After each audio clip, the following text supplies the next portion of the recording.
Mayong gabi sa tanan para sa aton nga God sleeping pills sining gabi magapamalandong kita sa pulong sang Dios nga makita sa Daniel chapter 1 verse 8 to up to verse 10, and also Daniel chapter 6 verse 6 up to 10, and then 24 to 28. Pero basahon ko lang ang Daniel chapter 1 verse 8 nga nagasiling, "But Daniel resolved not to defile himself with the royal food and wine, and he asked the chief officials for permission not to defile himself in this way." Now God had caused the official to show favor and sympathy to Daniel. But the official told Daniel, "I am afraid of my lord the king, who has assigned your favor, your food and drink. Why should he see you looking worse than other young men of your age? The king would then have my head because of you." Salamat sa Dios nga pulong aton nga ginbasa, kabay pang Ginoo magpakamayo sa aton sa pagbasa naton sa nga pulong. Ang pulong sa Dios nga aton nga ginbasa, it's about the story of the life of Daniel. Kung paano siya naging consistent with his faith with his God, the God of Abraham, the God of Isaac, the God of Jacob, the God of Israelites. And how consistent he is, even though he is in the other place, and he is at the time captured of Babylon, but still he is consistent with his faith. Sining gabi magapamalandong kita sang pulong sang Dios para sa aton nga God sleeping pill nga nagasiling consistency of faith. Consistency of faith. Ano ba lang makita diri naton sa aton text or sa life ni Daniel about consistency of faith? Paano si Daniel naging consistent ang iya nga pagtuo sa Ginoo, paano naging permanente ini nga sige-sige ini sa dito sa Babylon while they were captives by Babylonian people. Ano bala ang ginimo diri ni Daniel to prove or to maintain his faith nga nagapakita sa iya consistency? Number 1, kinagambal diri sa pulong sang Dios, be consistent even you are in other place. Be consistent even you are in other place.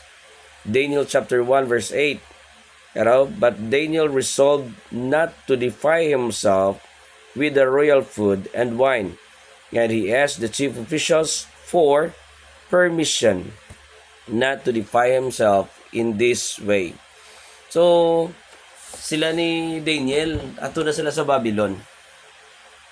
Meaning they are in the other place. They're not anymore in Israel where they worship God, where they worship the God of Abraham, where this God of Abraham, Isaac, and Jacob, the God of Israelites, established a command, a dietary law that they need to observe, and by observing that shows of their faithfulness, that shows of their consistency sang ilang pagtuo sa Dios. So sang dito na sila sa Babylon, they are now in the other place, hindi na sa Israel, but look at the life of Daniel. Still, he keeps on his faith nga hindi magkaon sa mga pagkaon nga ginadumilian sang Dios nga pagkakanon sa mga Israelites. Diri natin makita nga still he maintains his belief, his obedience to the Lord by not eating. Actually, kung tanawon mo di gani, they were captives, but they asked permission. Nami man sa iya, hindi man sa nangin arrogante. Yan sila, hindi kami na pwede kay mga Jews kami yan, mga Israelites kami yan, samon Jews siya, samon pagtuluan niya, hindi na pwede magkaon sa mga pagkaon yung mga higko ina ya. But look at the attitude of Daniel here. And in the line naman namin, kung isang line din nga, Daniel resolved not to defile himself with the royal food and wine. And he asked the chief officials for, the word here, permission not to defile himself in this way. pwede ko nga pangayo favor, pangayo permission sa imo nga hindi kami dapat makasala, hindi ako dapat makasala by eating the food that the King wanted to prepare for us. Kaya kung magkaon kami makasala kami. So, nangayo siya permission. Wala lang siya nga nag-disobey, wala siya nag-argue, wala siya nagpagigaway, wala siya nagpaglalis, kundi he asked permission. Kung pwede, hindi lang kami na magkaon. Kaya bangod kay amoy ng attitude ni Daniel that he wanted to maintain his faith, his obedience to the Lord by not eating that food. Ano ginimo sang Diyos na yun, no? Verse 9, Now, God, Now, sa verse now, God had caused the official to show favor and sympathy to Daniel. Grabe. Sang si Daniel, yung tindugan niya ang iya pagtuo, hindi sa tinguan niya nga hindi siya makasala pagi sa pagkaon sa mga pagkaon. And then, he asked permission. Ara, sa maayo nga pamaagi, wala sa nag-argue. And then, ano rin na yung natabo? And God had caused the official to show favor and sympathy to Daniel. Ano ginimo sang Diyos? Gintandog sang Diyos ang tagipusoon sining chief officials sa mga army ni King Nebuchadnezzar nga magano na to show favor, matagaan sila pabor, and then sympathy ay no? Ay mga Jew kamugali, hindi ni pwede sa inyo. Ano na lang naman to show favor. Ang Diyos nagtandog, ang Diyos nag-change sa heart sini nga chief officials, because Daniel stands for his faith even though he is in the other place. Ano ini ang reflection naton sini, ang learnings kag lesson sa aton nga kabuhi bilang isa ka Kristiyanon. Mga utod, even we are not anymore living in our own place wherein everybody knows us in our place that we are Christians, that our community knows us, that we are pastors, the community knows us that we are believers, we are member of this certain church, and we are leaders of this certain church. Kung wala na kita daan, we are in other place, kabay pa sa gyapon, we will be consistent with our faith nga hindi naton pagpakauyan ang Diyos sa aton kabuhi, nga we will live a wild life kay wala man di sila makakilala sa aton. Sige, pag gusto ta diya, pakasala ta diya. Kung ano ang mga bagay-bagay nga imuon naton sa pagpakasala kay wala man di may nakakilala sa aton. We are in the other place, wala na kita sa imamaylan, no? Ari naman kita subong sa abroad, o ari naman kita subong sa lugar nga wala man di mga kakilala sa aton. Or we are now in, like sa iba yung mga pastor, that we are now in the other institution or in the other ministry nga ginadala kita sa inyo, like me, ara ko sa school or sa ibang institution na magsinikay. Di naman ko pastor sa simbahan, at ari naman ko sa iba niya, no? I will live this kind of life. I will live this kind of living. Mga utod, we should not be like that. We should be like Daniel. Bisan sa iban siya nga lugar, bisan sa iban sa nga lugar, nga wala sa mga nakakilala sa ila, and even they are under control, but still he lives out his faith to the Lord by obeying the command of God. Wala niya ginpakawian, wala sa nagpakasala by eating those foods nga ginbawal sang Dios. Kabay pa sa aton kabuhi, din man kita dalon sang Dios, din man kita nga lugar makadto, o rari man kita sa lugar nga daw hindi kita kilala.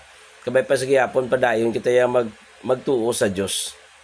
Padayon kita ya sa pagtindog sang aton pagka-Kristiyanon.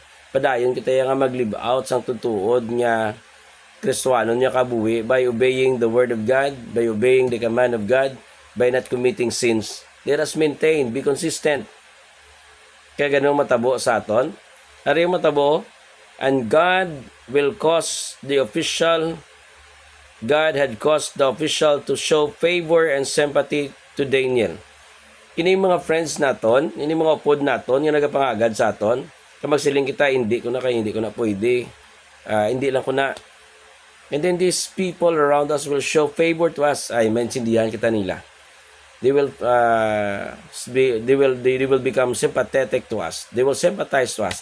Sige, hindi lang na kasi pastor na siya, hindi na pwede siya, bawal na siya.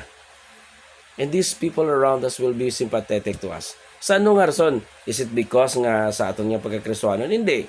Because God intervened. Because God joined to your tawag sina endeavor of nga i-maintain mo kag you must be consistent of your faith. And then the people around you will understand and will be sympathetic to you because God will cause them to have favor in us. So hindi magkahadlok. Kunara kita sa ibang lugar, basi nadlokan kita nga bayaan kita sa mga biyan naton, basi mga tao sa palibot naton madlok sa aton, therefore maupod kita sa ilang pagpakasala. Do not do that. Because in the experience of Daniel, the Lord caused these officials to find favor to Daniel and be sympathetic to him. That is also what God will do to those people around us if we will stand, if we will be consistent of our faith. Tinanatabo kung tanawon tadi. Sa punta si Daniel, kagangya mga upod, nangin maayo pang ilalawas kumparar sa mga nagkaon sitong mga pagkaon niya gin-prepare sa hari, pa-prepare sa hari o ni King Nebuchadnezzar dito sa Babylon.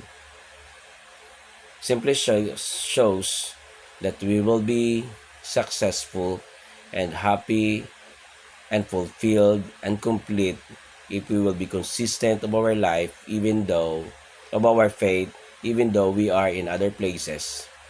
These people around us do not know who we are. Be consistent of your faith, even we are in other place. Number 2, no pagidi matunan naton sa consistency of faith ni Daniel. Number 2, be consistent even you are in trouble. Be consistent even you are in trouble. Ano na din natabo ara sa Daniel chapter 6 verse 6 up to 10. Basahan ko diya. Pero ari lang gid chapter 10 no. Ang verse 10 no. Verse 10, now when Daniel learned that the decree had been published, he went home to his upstairs room where the windows opened toward Jerusalem. 3 times a day he got down on his knees and prayed, giving thanks to his God, just as he had done before. Just as he had done before. Ano yun di? May decree. Ang mga leaders man niya ginpili ni King Nebuchadnezzar, gusto nila nga si Daniel i-put down. Kaya si King Nebuchadnezzar find favor also with Daniel. So, natabo is, gusto nila i-put down. Ginsut-sut nila si King Nebuchadnezzar nga may imo sang decree nga dapat sa in 30 days wala gid sang simbahon nga iban nga Dios nga pangamuyuan ang iban nga Dios o kon any person sa Babylon kundi ikaw lang gid mahal nga hari. So nagimo man decree na mahal nga hari. But Daniel was not afraid of it. But that decree, kaya no matabo, kung madakpan ka, you will be put or you will be thrown to lion's den.